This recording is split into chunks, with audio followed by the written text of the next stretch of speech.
Anthony Leal trying to make a comeback to Indiana basketball.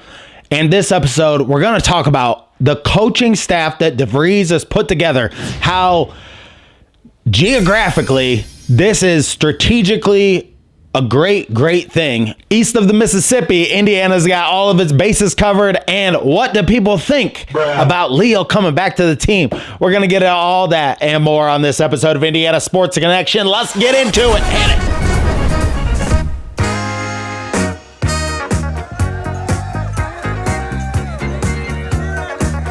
Pretty simple. I win. Basketball is a way of life in Indiana that many people will never understand. Hello, guys, and welcome to Indiana Sports Connection. I am your residential anchor, Aaron. Thank you so much for being here and being part of this community. So today we got a bunch of stuff to talk about. And I don't know if I heard this somewhere or read this somewhere, but all of the coaches coming into Indiana right now, we got like all of our bases covered. We're going to talk about Rod Clark a little bit. We're going to talk about all the coaches and what they really bring to the table as assistants and how this differs so much from Mike Woodson. Mike Woodson also maybe be finding himself a job in Sacramento. We'll talk about that for a minute. Maybe my mind has changed on some of these things. I got a lot of comments. You know, one thing in the world today, nobody likes to change their mind about things. Sometimes you read something, you read comments because my mind has flipped a little bit on Luke Goody. I can definitely see why a lot of people don't want him back, and I might be on board for that as well. But first, hit that subscribe button down below. Thanks for joining me. This is Indiana Sports Connection. Hit that thumbs up button. It'll pump this video out to fans all across the nation, all across the globe. It's Indiana Sports Connection, growing the Hoosier fan base. So thank you so much for joining me. Hit that bell notification. You'll know every single time I go live. I've been going live with some videos or having some shorts out there when players come in. If I see it quick enough and I'm one of the first to see it, I'll definitely relay that out to everybody out there. And the video is brought to you by BetUS. Use promo code Indiana125 to save 125% on your first 3 deposits, and 10% of the AdSense revenue on this channel goes to T2T.org. Without further ado, let's get into talking about the Indiana Hoosiers. All right, Hillbilly Monkey, we got a bunch of different stuff to talk about. So Luke Goody, he's waiting for his chance to come back. And then this comes out about Anthony Leal here. Jeff Rabjohns, and I'm pretty sure this is not a crank call right here, but Indiana guard Anthony Leal, the 2020 Indiana Mr. Basketball, is applying for an additional year of college eligibility. I'm going to tell you, I was just reading through all the comments on that, and brutal if you're Anthony Leal. I mean, people just ripping him for. And look, I like this dude. He's a great guy. I mean, I think a lot of people think he's a great guy. But at Indiana University, your time is up. Like, you've been here 5 years. You've barely really done anything. You are a fan favorite. People love, like, just leave. Like, it's over. Go on, leave. Go. Sorry. I got a lot of comments about Luke Goody because I said he's a great culture piece, and you know, he did like get into ripping the fans a little bit. After the Illinois game, he got into ripping the fans a little bit and getting into a back and forth with Dan Dockich. So I definitely see the reasons why a lot of people don't want Luke Goody to return. You know, we want a fresh slate. We want a fresh group of guys, and anything from the contagion that really, you know, captivated a lot of people on last year's team. I can see why people don't want him back. And I've actually flipped on this. Like, honestly, right now, I'm just like, I don't care one way or the other. If he comes back, I guess great. Then that'll be fine for him. If he doesn't come back, we got other guys that are probably more athletic, better rebounders that are going to be able to play in his spot. And that's probably going to be better for the team overall. These guys never want to leave college. They never want to leave college. Like, what is the deal with that? I remember, like, being in high school or college, when people are hanging around and they're, like, past that age of 22, you're like, dude, what are you doing here? Shouldn't you be working somewhere by now? I mean, there's no embarrassment to it anymore because these guys get paid such exorbitant amounts of money. You know, eventually you're going to have to go out there in the real world and you're going to have to actually sow your oats in a real world kind of way. And, you know, Indiana basketball is a great thing to be a part of, but it's just like, dude, you got to know when it's time to go, it's time to go. I'm sorry. And, you know, maybe Luke Goody, it'd be better for him to just move on as well, you know, because it's just really hard to know what to make of it all. One thing I do want to talk about here real quick. Mike Woodson, he is up for a job, maybe going to Sacramento. And, I mean, that's a train wreck of a organization, a train wreck of a place to live if you want to live in California. I wish the best of Mike Woodson, but there was one, and Hillbilly Monkey, this is a friend of yours, isn't it? This is your cousin, Wilbur Mullet. Did he leave this comment on here? Oh man, Wilbur. Sometime, I mean, maybe he's got the Alzheimer's coming on real strong, so he don't like to be mean to people like the Mike Woodson or whatnot. But yeah, I don't stand up for Wilbur on this one. Wilbur Mullet on that Mike Woodson article, he said, NBA is his home, totally agree. But I have no doubt he tried his best and made good efforts to rebuild the IU basketball program, had full teams, got good players, had a plan. I've got a plan. Yeah. No, he didn't have a plan. He also may have taken on the toughest coaching job out there. Well, Wilbur, yeah, I mean, I totally disagree with that comment. Mike Woodson, I hope the best for him, but the NBA is the place for Mike Woodson. I mean, it's just not here. But moving on, you know, I don't really want to harp on that, but I just saw that in the news and I thought that was interesting.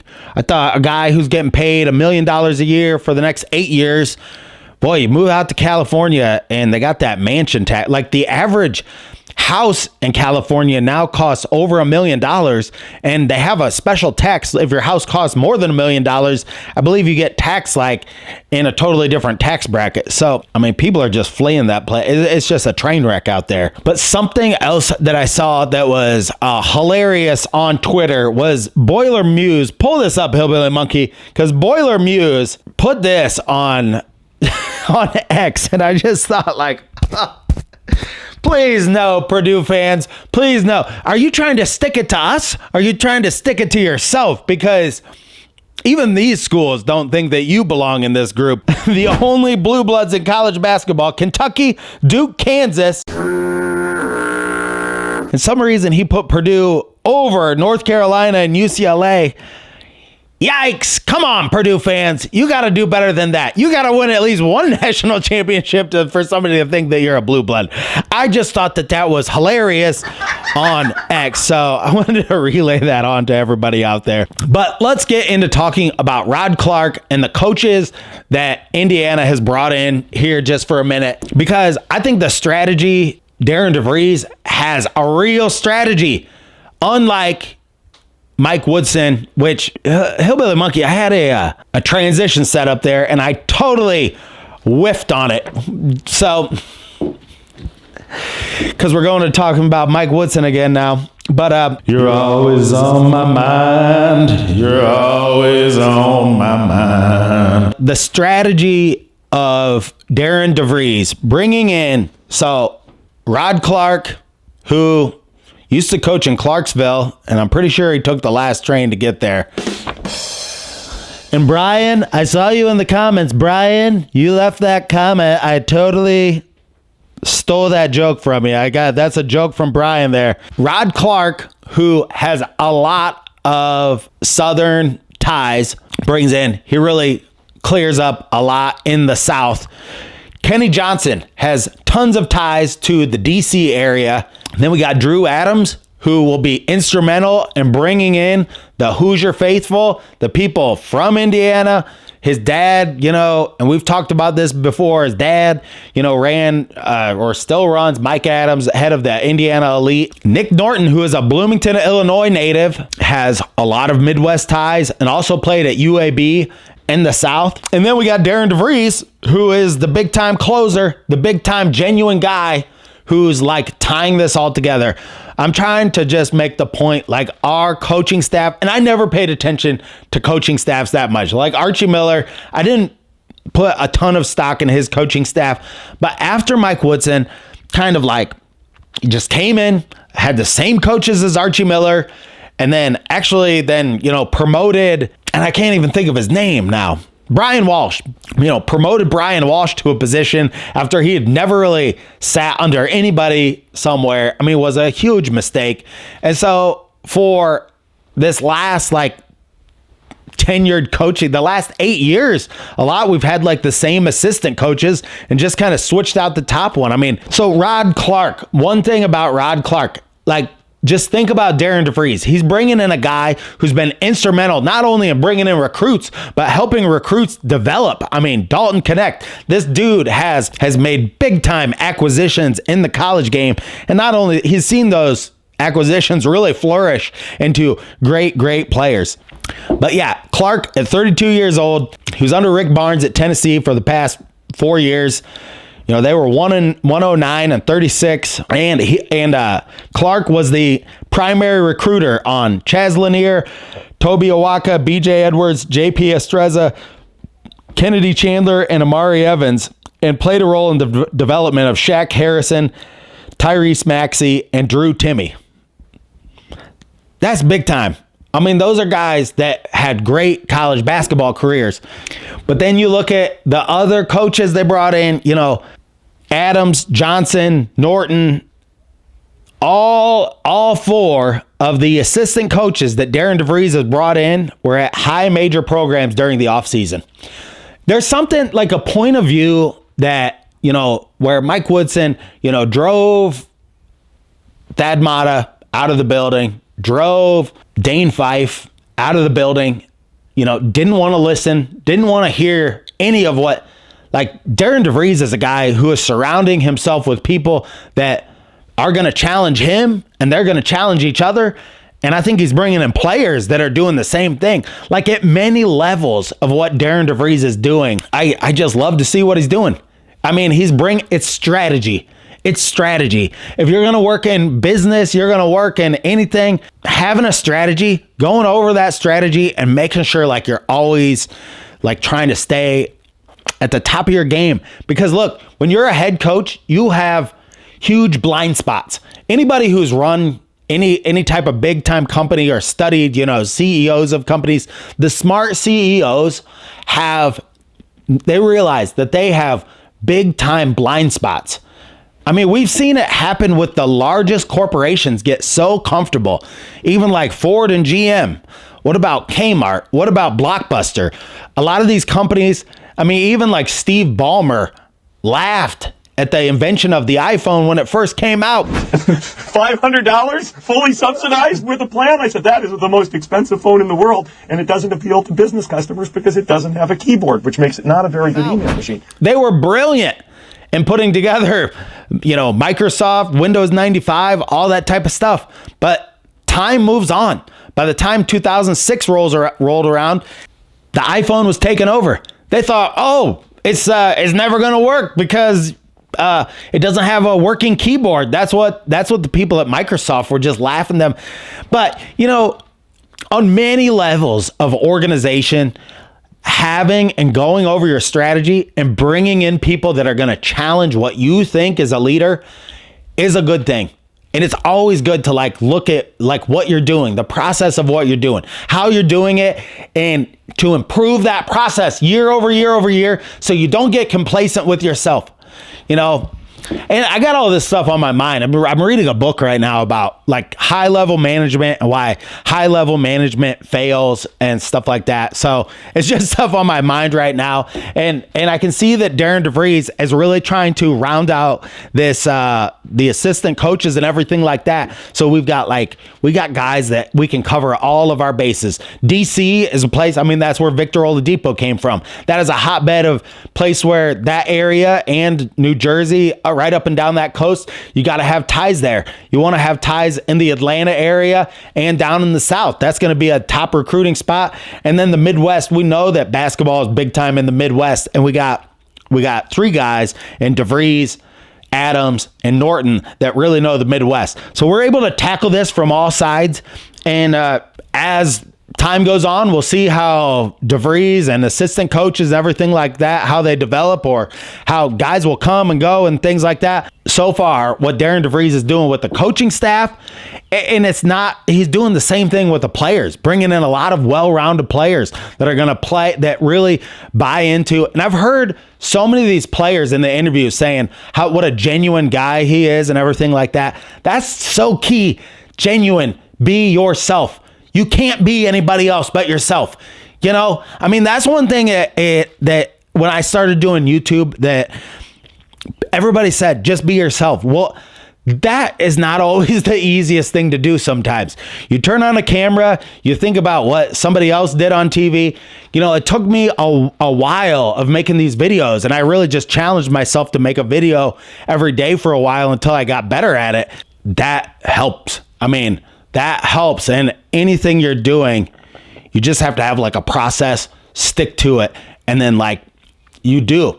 And I could tell people started jumping on board on here more and more when I started like really being more genuine.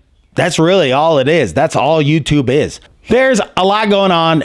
You know, Leal, Goody, it's ridiculous that these guys would want to play like 6 years in college, but I mean, they're getting paid big time money to do it, so I see why they're doing it.